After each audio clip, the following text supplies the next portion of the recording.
oficialmente para a gente começar.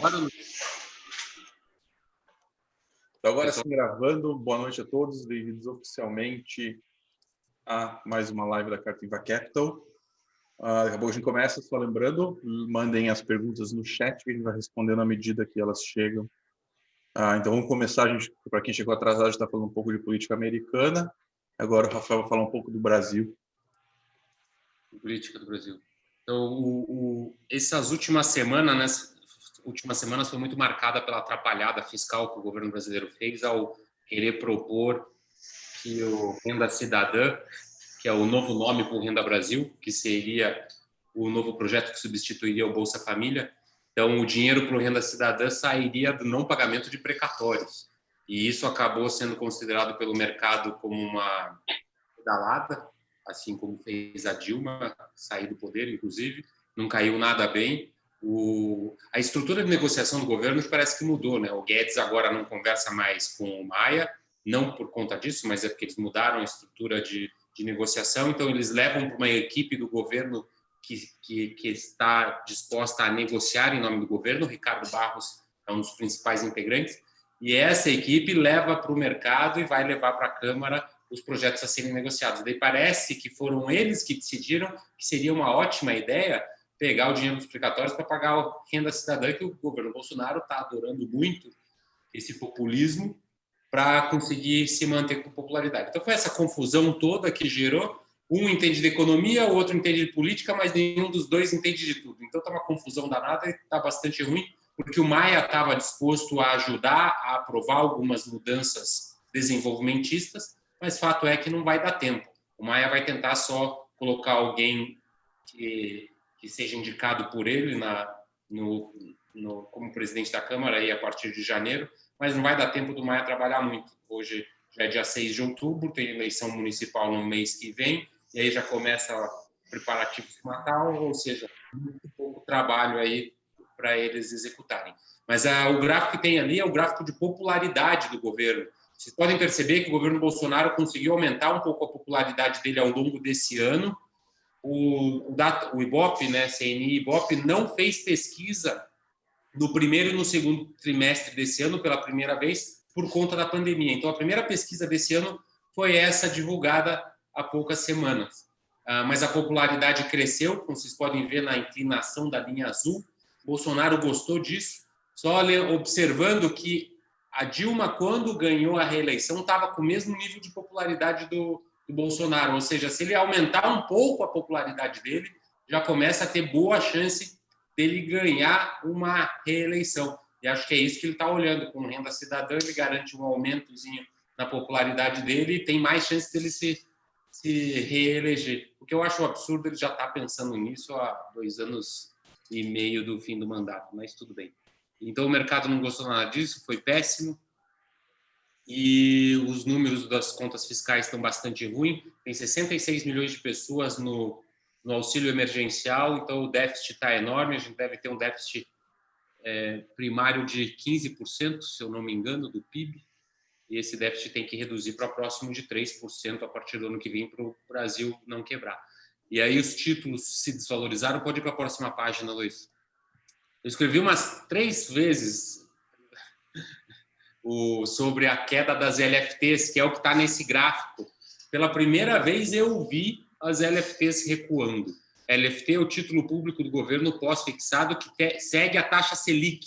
Então, a maior parte dos fundos DI de vocês, principalmente os mais conservadores, que só têm título público, eles recuaram no último mês, porque as LFTs de 2025 caíram 0,5% no mês passado. O CDI foi 0,18, né? Está ali do lado direito.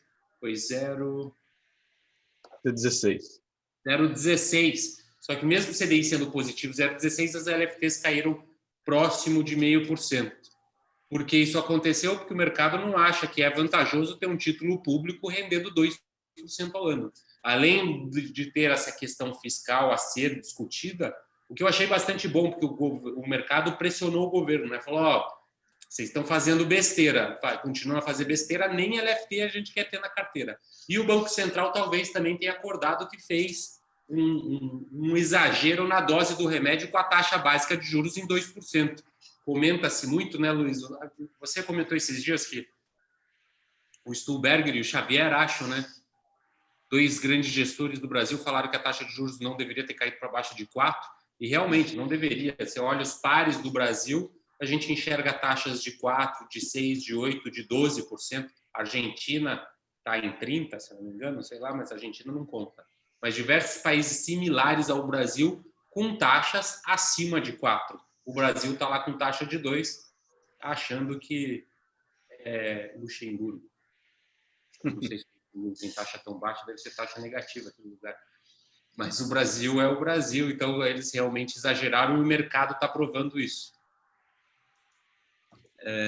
E essa é a razão pela qual, inclusive, na renda fixa, a gente tem saído de títulos pós-fixados de um dia para ir para títulos ou fundos que seguem a inflação de curto prazo, não a inflação de longo prazo, porque a de longo prazo tem muita volatilidade. Então, a gente está pegando a de curto prazo. Ali embaixo, a gente tem o gráfico do nível de utilização da capacidade instalada. Por quê? Nós estamos muito preocupados com a inflação. Por isso também que nós estamos indo para títulos de curto prazo de inflação. Está faltando produto em todos os setores. O último que eu fiquei sabendo é o setor de fios. Quem diria, a indústria de vestuário está com uma inflação negativa, porque não vendeu nada, e mesmo assim os caras pararam de vender. Sabia disso? Se você quiser comprar roupa de muitos fornecedores, as lojas, né, não tem mais entrega para esse ano porque os caras não têm fio. E a última notícia é que também está faltando plástico. Tem loja de criança aí que não vai conseguir comprar brinquedo para o Natal porque faltou plástico no mercado. Então, o nível de utilização da capacidade instalada já voltou para cima de 70%, está em 73%, 74%, se eu não me engano. Dados de agosto, muito provavelmente esse nível de utilização da capacidade instalada vai ser o maior nível dos últimos 3, 4 anos, deve vir aí talvez para 76%. Se esse nível de utilização da capacidade crescer e for recorde, se comparado aos últimos anos, por que não acreditar que a inflação vai ser mais próxima de 4 do que de 3? Então, é isso que a gente está começando a ficar com receio de acontecer.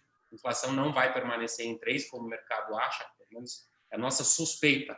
Pode ser mais do que isso. E se permanecer em 3, os títulos de renda fixa indexados à inflação, tá bom. Você vai possivelmente ganhar 3% mais 1, mais 2, alguma coisa assim. Então, faltou de tudo no mercado. Desde tecido, passando por aço, cimento, caminhão, carroceria, câmara de pneu, está começando a faltar, porque os importados da China não vieram, e agora até plástico. Então, façam estoque de tudo, no caso de vocês, porque senão nem saco de lixo vai dar para comprar. Estou brincando, é exagero. Mas a inflação possivelmente não vai ficar tão baixa como esteve nos últimos meses. Viu, tem uma pergunta, excelente pergunta, por sinal, sobre as LFTs, se elas irão recuperar a tal perda de 0,5%. Eu achei importante perguntar agora para não perder o link. Não foi 0,5%, foi 0,005, não foi? Mesmo assim, para quem comprou naquele dia, não. Depende do dia que comprar. Ele tem um título como outro. Então, depende do preço que é pago na compra e na venda. Não é como um CDB de banco, você fala, vou comprar 100 mil e a rentabilidade é essa. Você vai comprar LFT, um ágil ou deságil, e vai depender de quanto a diferença que você pagou a mais ou a menos, vai calcular a rentabilidade dela entre o dia que você comprou e o dia que você vendeu. Não, mas pensando nos fundos, quem tem um fundo Selic, essa pessoa vai recuperar? Vai, né? Só que quando as pessoas voltarem a ter mais apetite de ter NFT, quando os investidores ficarem confortáveis.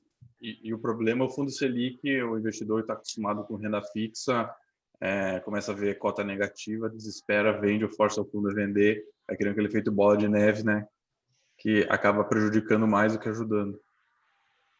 Luiz, o título de 2021 ele subiu 0,14, mas o de 2023 caiu 0,09 e o de 2025 caiu 0,47. Nossa. Então, mas a LFT foi isso. O governo brasileiro falou, preciso de dinheiro para pagar as contas. Vamos lançar essa LFT aqui, vai pagar 2%. O mercado falou, não, 2% com tudo que vocês estão fazendo e está acontecendo, é muito pouco para o nosso risco. Então, o mercado quis algo a mais desses 2%, e foi basicamente isso que aconteceu. Se o mercado voltar a confiar mais na Aí política, as coisas voltam ao normal, obviamente. fiscal do nosso governo, todos os títulos vão se valorizar, inclusive essa LFT mais longa. Em 2025 é prazo longo para a LFT, para o título pós. Então deve subir, mas depois, depois das coisas melhorarem. E na próxima página a gente tem a primeira novidade da carta desse mês, que é as pessoas chamam de tabela periódica dos investimentos ou coxa de retalho, em que a gente fez aqui os principais índices brasileiros, mais o dólar e IPCA, desde 2011, setembro de 2011, quando a gente começou o portfólio, até 2019. Qual o intuito disso? O intuito disso é mostrar que tem um ano que o Bovespa é bom, tem um ano que o Bovespa é ruim. Tem ano que o IPCA está lá, outro ano o dólar está aqui. Então, ao longo do tempo, ações, renda fixa, os tipos de renda fixa, né, pré-fixado, o indexado à inflação, pós-fixado, tudo isso varia. Então, a gente não o importante para a gente não é ser o melhor todo ano, ter um investimento, o melhor investimento. Isso tudo é lenda. Esse negócio de falar o melhor investimento não existe. O importante é ser constante. O importante é estar sempre por aqui. Por quê? Porque ao longo do tempo você vai ter uma rentabilidade boa com uma baixa volatilidade. Como vocês podem ver aqui o portfólio conseguiu mais ou menos isso. Ficou sempre na zona intermediária, com exceção dos 4 primeiros meses, e conseguiu uma rentabilidade acumulada boa, com uma variação de preço menor, menos susto para os investidores. E ficou muito próximo aqui do IBRX, do IRFM, até do IBRA. Então, por um detalhezinho ou outro, se tivesse feito uma recomendação diferente ao longo desse tempo, a gente podia dar com o portfólio aqui em terceiro lugar. Então, foi bem legal depois que eu terminei de fazer isso, fazer essa constatação. Nosso portfólio mesmo, bem diversificado, a gente sempre prezando por controlar o risco, trouxe esse resultado ao longo de tanto tempo. Se incluísse 2020, a gente estaria na frente do IBRA. Vamos ver, está quase chegando no final. Isso que eu estava pensando, não só do IBRA, como de vários outros aí. Acho que provavelmente... Né, vamos esperar terminar o ano, mas talvez a gente termine no topo. Na carta de janeiro, vai estar. A gente vai provavelmente perder para o dólar, mas o restante... Então é isso, essa foi a primeira mudança do portfólio. Isso aqui vai ser algo, vai estar aqui sempre para relembrar a gente disso. O importante investir uma maratona, não uma corrida de 100 metros rasos. Agora vamos a segunda mudança. O Rafael já tinha falado mês passado que a gente ia deixar de fazer a carta com uma carta de análise, em que a gente dava recomendações pontuais, falando que produtos comprar, vender, quanto por cento reduzir as posições, e ia fazer a partir desse mês a carta de gestão, que é o que vocês estão vendo, em que a gente vai só comentar o que está acontecendo e o que a gente fez, né? Isso para nos dar um pouco mais de agilidade nas recomendações dos clientes e poder trabalhar de uma forma mais fácil no dia a dia. Então, como vocês podem ver aqui, em vez daquela tabela tradicional, em que a gente tinha os pesos de cada classe, quando a gente mudou e tudo mais, tem só essa nossa visão de alocação agora, em que a gente está neutro e estava em linha com o que tinha sido feito nos meses anteriores. No mês passado, a gente estava bem negativo em imóveis, e esse mês melhorou um pouco essa visão, mas continua um pouco abaixo do neutro. Só lembrando que está bem negativo em imóveis não quer dizer vender tudo de imóveis, é só reduzir a posição, e a redução dessa posição, óbvio, vai depender da alocação e da estratégia de cada um. Foi o que a gente veio fazendo ao longo do ano todo, né? Já Sim. em fevereiro começamos a reduzir um pouco, e agora nos últimos meses reduzimos mais um pouco. Mas nesse momento eu acredito que eles não têm espaço para recuar muito mais e devem ir devagar melhorando. E a taxa, daí você vai falar, mas a taxa básica de juros vai subir. Tá, a taxa básica vai subir, mas a taxa de longo prazo já está entre 5% e 8% ao ano. já foi para o preço dos ativos a possibilidade de aumentar a taxa básica de juros. E ali no portfólio, como a gente está vivendo um momento um pouco mais crítico novamente, porque praticamente tudo recuou, inclusive as LFTs de longo prazo, é o momento das pessoas se lembrarem que é necessário ter foco e seguir alguma estratégia. Claro que você não precisa estar sempre tudo igualzinho, tem que pensar e pode se movimentar, mas como dizia Steve Jobs, o foco é dizer não. É saber dizer não para as propostas que vão aparecendo de investimento e até não para si mesmo, porque oportunidade a gente pode encontrar a cada 10 minutos, mas nem todas as oportunidades que a gente encontra valem a pena seguir em frente, né? Então, o foco é dizer não, tem que se lembrar de qual é a estratégia e de ser sim muitas poucas vezes. E estamos um pouco mais otimista em relação aos imóveis agora. Quando a gente fala imóvel, é fundo imobiliário de renda, tá? No mercado residencial, a gente já estava mais otimista, porque a gente estava recomendando aí lá nas cartas anteriores empresas de construção residencial. Na verdade, era uma só. Vai lá numa carta. Fundo imobiliário de papel a gente considera como renda fixa, né? Se a gente comprasse um dia para alguém, a gente colocaria na carteira de renda fixa dos clientes. Bem lembrado, Luiz. Fundo imobiliário para a gente é um fundo de tijolo. Vamos para a renda fixa? Antes de ir para a renda fixa, uma pergunta boa aqui, mais ligada ao começo, mas continua sendo relevante. Os investidores estrangeiros voltarão ao mercado brasileiro nos próximos 6 meses? Talvez. É uma pergunta bastante difícil, mas dá tudo a entender que não. Se a gente pegar o histórico longo prazo, desde 2015, que foi toda a perda do grande investimento, mais os problemas com o governo Dilma, a parcela de investidor estrangeiro na dívida brasileira está no menor nível, passou muito, quase 30% para 9%, pelo que eu lembro de cabeça, ou algo assim, mas está bem baixo. E a gente tem uma saída maciça de dólares e vão voltar? Depende, né? Se o governo brasileiro se ajudar e começar a tomar medidas que a gente comentou no começo, que não Luiz, o investimento estrangeiro ele vem para o Brasil por 2 razões. Ganhar dinheiro. Não faz sentido. Uma é taxa básica de juros alta, que daí ele faz o carry trade, ganha bem sem risco, e outra é crescimento, que vai justificar ele trazer dinheiro para a Bolsa de Valores e para investimentos um pouco mais arrojados. Sim. A gente não tem nenhum desses dois. E ainda tem, e o governo brasileiro não se ajuda, e além do governo brasileiro, tem uma briga no Rio, em que o STJ decidiu que o governo do Rio podia tomar alguns pedágios, né, quebrando contratos, o que nunca é bem visto por nenhum tipo de investidor. Então, é difícil o investidor voltar nesse momento. 6 meses acho que é um prazo muito curto, mas se o governo der mostras que está sério em diminuir a dívida e manter contratos, isso que chama Rule of the Law, funcione no Brasil, o investidor volta. O investidor estrangeiro quer ganhar dinheiro. Se ele ganhar dinheiro com segurança, para ele tá bom, é isso? Mas ainda não tem condições. E a capital do Brasil tá em frangalhos, Buenos Aires, né? Por uma situação bastante crítica. E ainda tem a parte da Amazônia, né? Das queimadas e tudo mais. Tem a questão ambiental. E tem a Colômbia que vai ter eleição agora, né? Tá tendo uns problemas lá, ex-guerrilheiros estão competindo para a eleição. A América Latina, nos últimos anos, aí não voltou a ser o patinho feio. Mas só... Pode falar, Luiz. É que o mercado, a gente acha que o Brasil é importante em termos de investimento, porque a gente mora no Brasil. Mas o mercado brasileiro é praticamente irrelevante no geral. Então, dá muito trabalho para alguém abrir conta, investir aqui. Pode investir na China, que está voando, né? Então... mas tem um lado bom. Qualquer 50 bilhões aqui já movimenta para cima.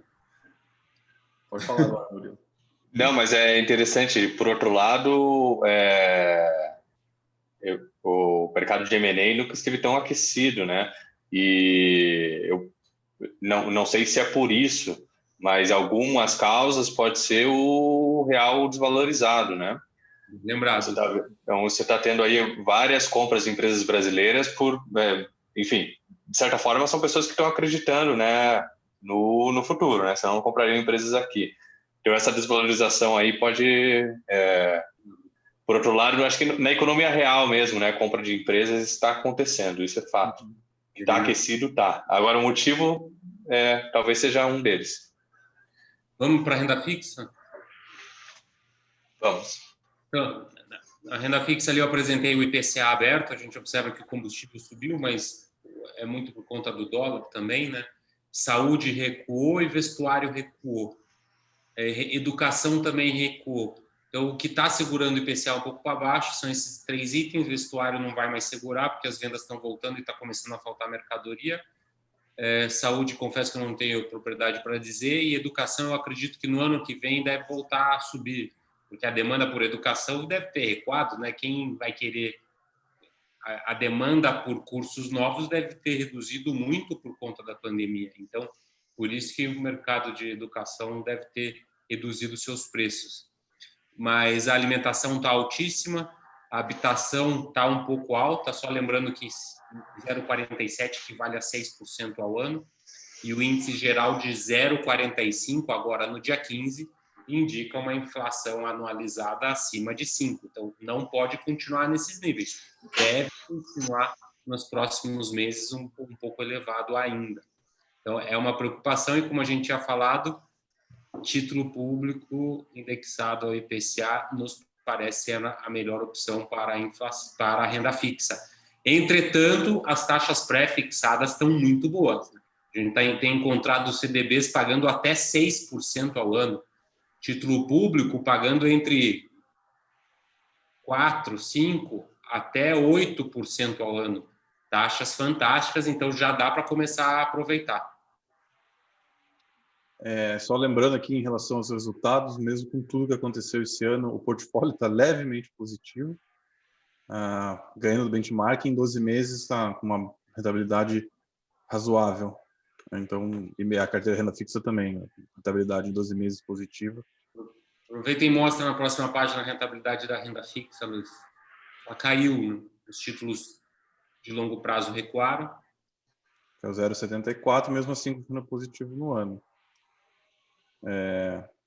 Mas é o cenário novo que a gente tem quando os juros continuarem baixos, dificilmente vai ter renda fixa de volta em 2 dígitos como tinha antes. Exato. Porque 1,20 nem é tão ruim. Quanto é que está o CDI? CDI está 1,8? CDI? 2 alguma coisa. Deixa eu voltar aqui. CDI está 2,28. 2,28. Até o final do ano a gente deve alcançar o CDI.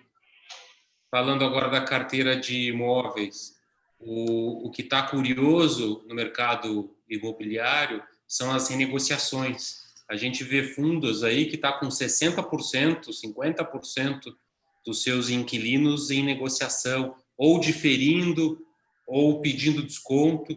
Teve um caso específico de um fundo imobiliário em que um banco, que é um inquilino, entrou na justiça para reduzir o preço. E o juiz deu ganho de causa para ele, está pagando 50% do valor do aluguel do contrato em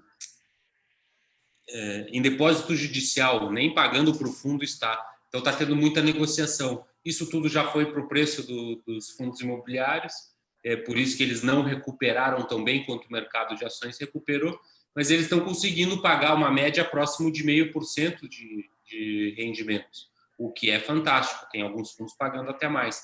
Porque se eu ganhar 0,5% ao mês em rendimentos dos dividendos e, além disso, tiver uma valorização que seja próximo da inflação, eu vou estar ganhando já próximo de 8%, 9% ao ano, que é o que nós consideramos justo para a classe de imóveis, ganhar algo entre 8% e 10% ao ano. Antes da gente continuar, vieram 2 perguntas aqui relacionadas com os investidores brasileiros voltarão ao mercado ou não. Uma é se o real vai continuar a desvalorizar. A outra, qual a probabilidade de haver aumento dos juros na próxima reunião do Selic ou nas próximas? Tudo vai depender do governo. O caminho que o governo escolher a partir de agora é que vai fazer o dólar ou se valorizar ou se desvalorizar em relação ao real, e o Banco Central deve aumentar juros. Então, se o governo escolher furar teto, aumentar os gastos e não ter compensar com receita, a dívida vai crescer, a inflação volta, o Banco Central tem que aumentar os juros e, obviamente, o real vai se desvalorizar. Agora, se o governo se mantiver dentro do teto, conseguir, de algum jeito, controlar os gastos, fazer com que esses gastos desse ano, que foram por causa do Covid, não se repitam no que vem, o Banco Central pode manter o juros mais baixo por um tempo e o real tende a se valorizar em relação ao dólar. Então, é um caminho que o governo vai ter que escolher e, infelizmente, todos nós pagaremos a conta. Nada a acrescentar, a resposta foi boa. Acho que fundo imobiliário é isso. Agora, o resultado dos fundos imobiliários foi levemente positivo no mês passado.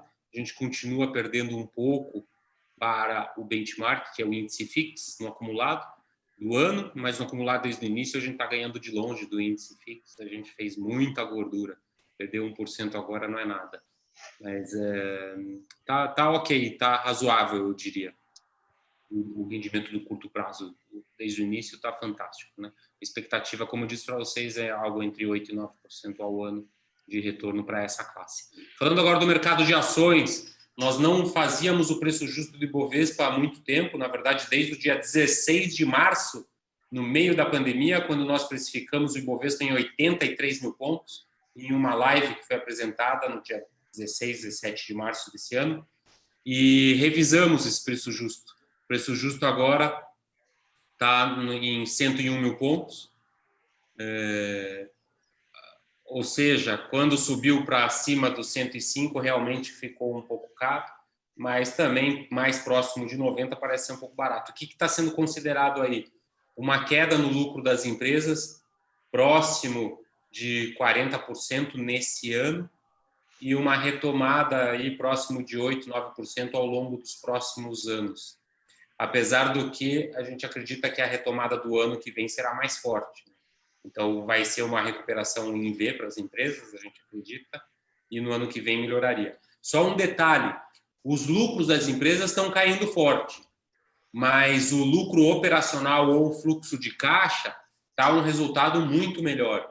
Hoje em dia, todas as empresas têm que fazer o tal do impairment, né? Verificar se os ativos estão precificados de maneira adequada. Então, só a Petrobras fez um impairment lá de 30 bilhões, não me lembro agora quanto, mas o prejuízo que a Petrobras deu no primeiro semestre foi por conta de impairment, sem efeito nenhum de caixa.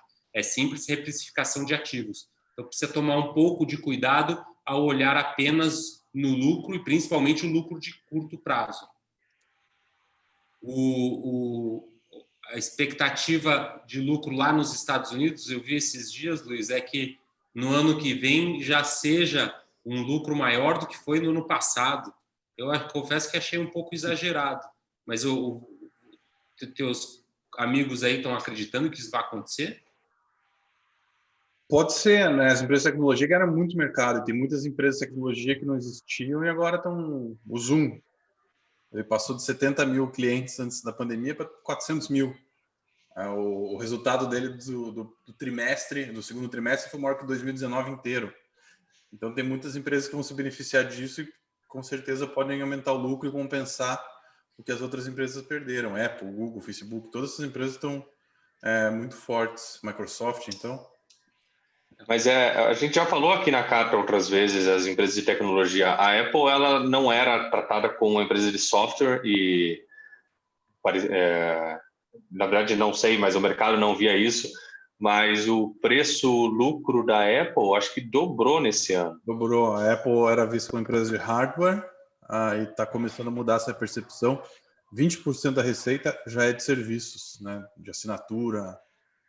Mas e dinheiro para justificar? É só a expectativa mesmo da... Que ela vai ficar menos dependente do iPhone e consegue mais ganhar dinheiro com software, serviço, receita recorrente, né? Que paga esse tipo de coisa. É isso que o investidor hoje procura, receita recorrente para a empresa.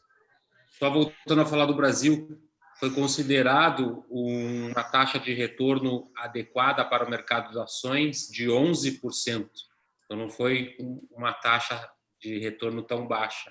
Por quê? Porque os títulos estão elevados. O título de longo prazo está pagando quase 8%. Então, se alguém fala, não, mas as taxas de juros vão subir, tá, grande coisa, a Selic vai subir de 2 para 4. Isso não vai interferir em nada se a taxa de longo prazo continuar em 7,5. Eu acho que até tem chance de recuar essa taxa de longo prazo. Então, por conta do custo do capital, o Ibovespa tem chance de subir, eu acho, nos próximos trimestres, o valor justo do Ibovespa, né? Porque a taxa de longo prazo está muito alta. E é a taxa que a gente usa para precificar o Ibovespa. E mesmo com tudo que aconteceu de volta, a rentabilidade em 12 meses é sensacional, principalmente comparada com o índice. Rentabilidade dizendo, volta lá, Luiz, por gentileza. Voltei. 18,9% em um ano, em 2 anos 71%, 3 anos 60%, em 5 anos 175%.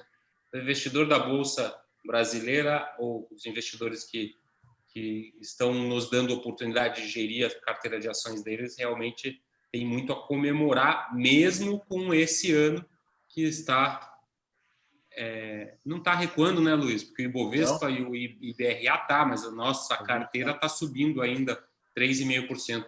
Chegou a estar com uma alta de 11% lá no fechamento de julho. Os 2 últimos meses negativos fizeram cair para 3,5%. Mas está sensacional, não tem nada para a gente reclamar. O mercado caiu, isso acontece às vezes, mas daqui a pouco volta a subir. Deus quiser, vai ter um rally de final de ano.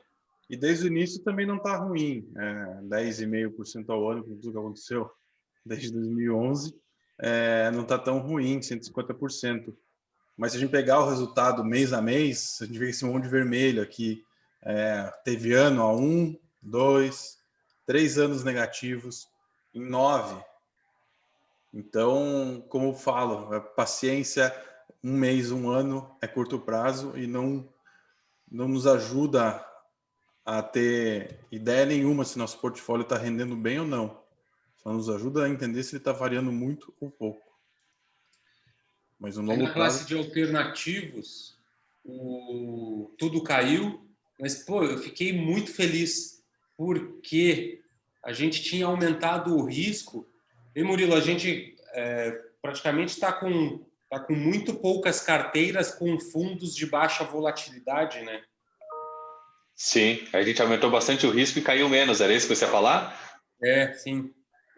Fiquei bem feliz com isso também, 1,65 contra 1,90. E mesmo aumentando bastante o risco, foi mês passado, né? Não, 2 meses atrás que a gente aumentou bastante o risco. Faz 3 meses que a gente vem aumentando o risco, né? Vem aumentando o risco, né? Não tem mais nenhum fundo, mais ou menos. Todos os fundos que tem ali, a volatilidade de 5%, 7% ao ano de volatilidade. E mesmo com a gente tendo aí carteiras arrojadas, eu diria, nesse mês que foi o ruim, a gente conseguiu ter um desempenho melhor do que o índice. Indo para a próxima página, Luiz, mostra ali, o rendimento veio para 1,61 positivo ainda, sendo que o índice e HFA está com 0,24. Os fundos multimercados, a gente tem uma expectativa deles renderem algo próximo de 4%, 5% ao ano. Em percentual do CDI ficou difícil de comparar, porque a gente está falando aí em 200%, 250% do CDI, o que não faz sentido fazer essa conta. Mas só para que os investidores tenham expectativa de retorno, para ser um rendimento próximo disso. Até porque a volatilidade dos fundos que nós temos aplicado não são volatilidade baixa. Entretanto, a mistura que nós fazemos, o time que nós construímos, é um time que faz com que o todo seja melhor do que a soma das partes. E isso a gente consegue comprovar observando a volatilidade. Luiz, volta à próxima página, na página anterior, por favor. Mostra ali a volatilidade dos últimos 12 meses. A volatilidade da carteira dos nossos clientes está com uma média de 4% ao ano, sendo que a volatilidade do índice, que tem um carrilhão de fundos lá dentro, está em 9%. Então, nós temos só fundos arrojados, entretanto, a mistura entre eles está trazendo bastante resultado.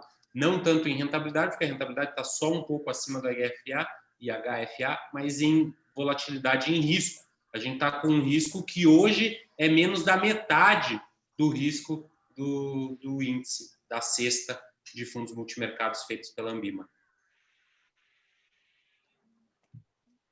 E é isso.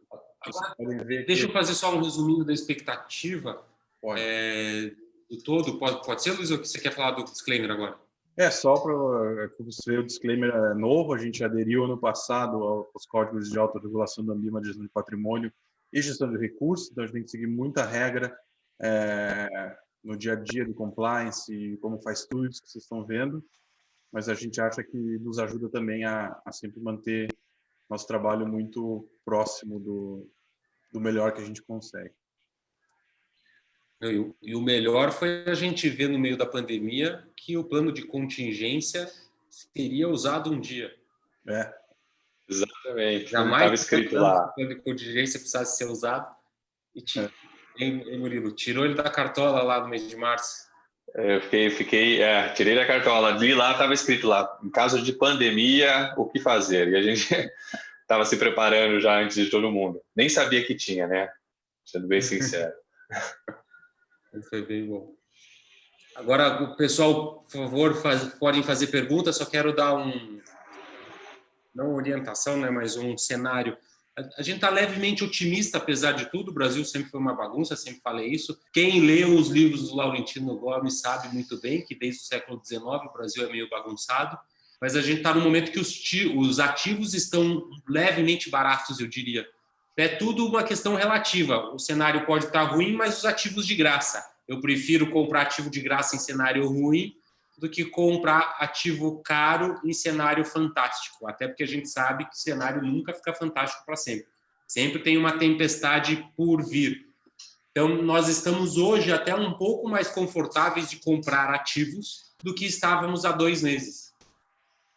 Eu costumo falar que é bom pegar cliente novo em momento bom. Para a gente, momento bom é quando os ativos estão mais baratos. As NTNBs estão com rendimentos interessantes, as LTNs pré-fixadas estão com rendimentos interessantes, os fundos imobiliários não estão caros, porque eles recuaram e recuperaram um pouco, o mercado de ações voltou a recuar e parece ter ficado um pouco barato, segundo a nossa precificação do Ibovespa justo. E os fundos multimercados, aí eles são mais livres para fazer o que eles querem fazer, mas de qualquer forma apresentaram uma queda forte nesse último mês e né, mas a estatística demonstra que não cai para sempre, pelo menos o histórico é esse, então aumenta a chance de ter desempenho bom também a partir do próximo mês. Então o nosso cenário até não é tão ruim, apesar das atrapalhadas do nosso governo e da gestão fiscal que está um pouco temerária, eu diria. Bom resumo. A gente não tem uma pergunta por enquanto. Então a gente vai dar uma enrolada aqui até alguém digite algo. Então, fale sobre alguma coisa interessante, Rafael. Não, uma coisa interessante é o Miami Heat, Luiz. Você tem assistido muito e está passando na Band, então podem assistir que hoje tem mais um jogo. Está na final. Todos os times esportivos aqui estão bem esse ano por algum milagre. Você que está trazendo... Miami Dolphins não. Mas o Heat e o de beisebol, o Marlins está bem. Só fazendo propaganda do podcast, na próxima segunda-feira vai ter outro podcast, 2 vezes por mês, normalmente nas segundas-feiras mais próximas do dia 10 e do dia 20. Então vai ter na semana que vem, depois de 15 dias. Se quiserem mandar sugestões, são muito bem-vindas, podem mandar para mim mesmo, ou para o Luiz. Falar temas que vocês considerem que sejam necessários para a boa condução do sono. Como eu sempre digo, o nosso trabalho é permitir que o sono de todos os nossos clientes seja tranquilo ao pensar no seu patrimônio. Acima de tudo, pensar na tranquilidade e no bem-estar. Então é isso, não tivemos perguntas, eu deixo vocês aqui no final só para verem a nossa tabela periódica ou coxa de retalhos, como vocês preferirem. Mês que vem eu decido o nome. Aí eu não, gente. Muito bom, Luiz. Então tá bom, muito obrigado. Muito bom. Boa noite a todos. E daqui a pouco eu já ponho isso aqui no YouTube. Eu sei que muita gente vai querer assistir de volta, então eu mando o link depois. Obrigado e boa noite. Até a próxima. Obrigado, gente. Boa noite.